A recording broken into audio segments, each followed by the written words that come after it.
Hi, I'm Cheryl Paul, and I'd like to talk to you today about a stage of transitions that I haven't talked very much about and which isn't in the literature about transitions as far as I have found very often. And that is a fourth stage, a stage that follows the letting go in stage one, the in-between liminal zone of stage two, the rebirth of stage three. This is a stage that I'm calling celebration. It's the summer after the autumn, winter, and spring of transition. It's the time of joy. It's the time of celebration. It's the time of renewal that comes with spring and continues into a full bloom, a full blossoming in summer. I've been speaking in recent weeks about the dying process of our cat, Mocha, and how important it was to help Everest, our son, understand death. Mocha was an incredible teacher for Everest, his first experience of death. She passed away last Wednesday, and I wrote about it, I blogged about it on Thursday.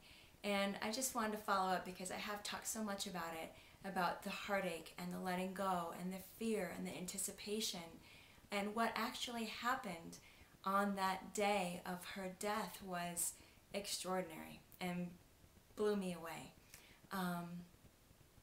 We knew it was her time to go. We had somebody come to the house to help her to die peacefully, and it was very peaceful.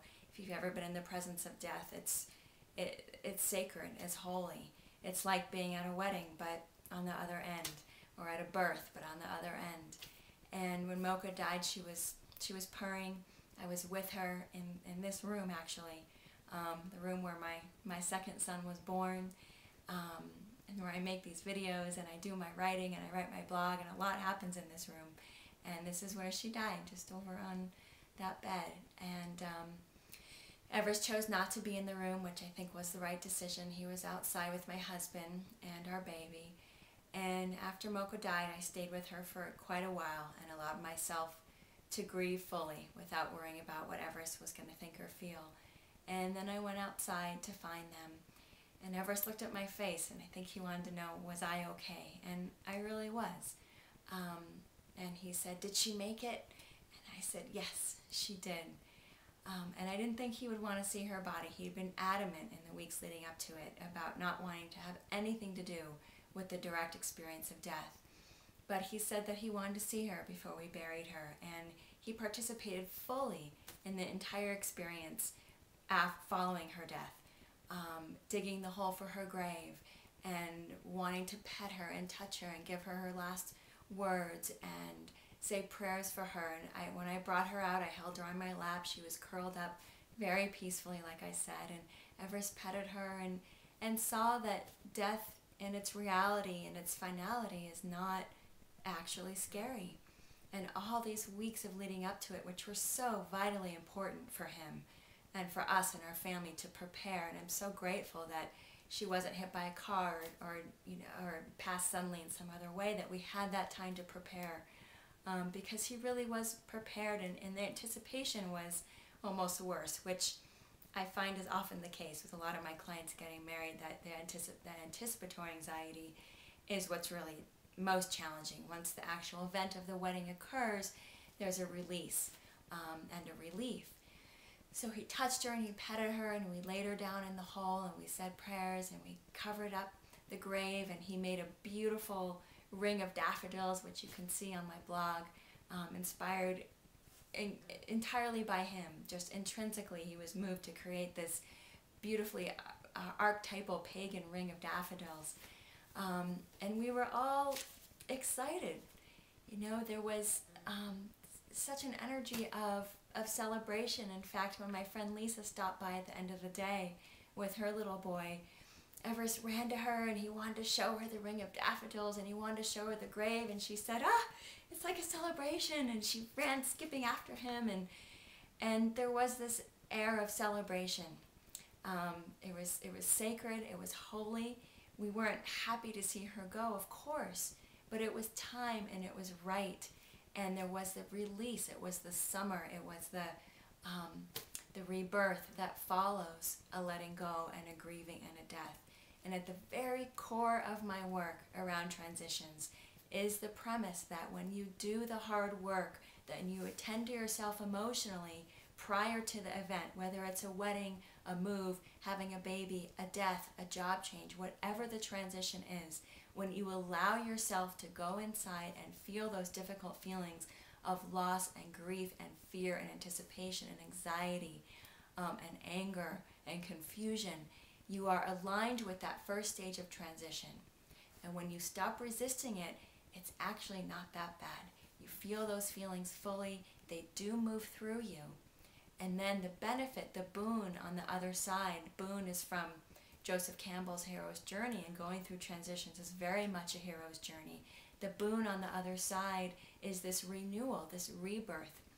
So what blew my husband and I's minds after this event, after Mocha died, he was swinging on the swings before we had actually even dug the hole for her grave.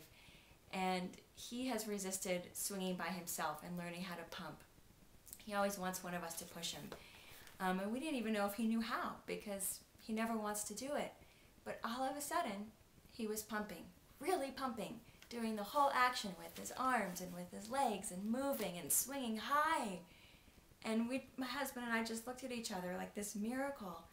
And immediately, we both got that this is exactly what happens. The new skills, the resources are lying dormant, are hibernating during those difficult stages of transition.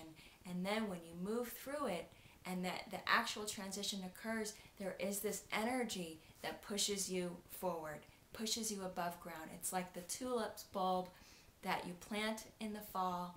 It lies hibernating through winter. You can't see what's happening underground. It's clearly something's happening, or maybe it's just lying dormant, but some movement is taking place inside, so that when spring arrives and there's this energy of spring and the warmth and the heat of the sun and the rain, it pushes above ground.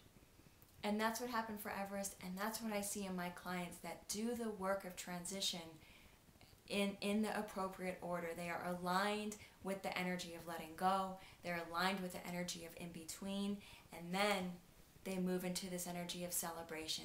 The celebration of the wedding, yes, but the celebration of yourself in a new identity, in a new stage, new skills, new resources, new aspects of yourself that you didn't even know were there.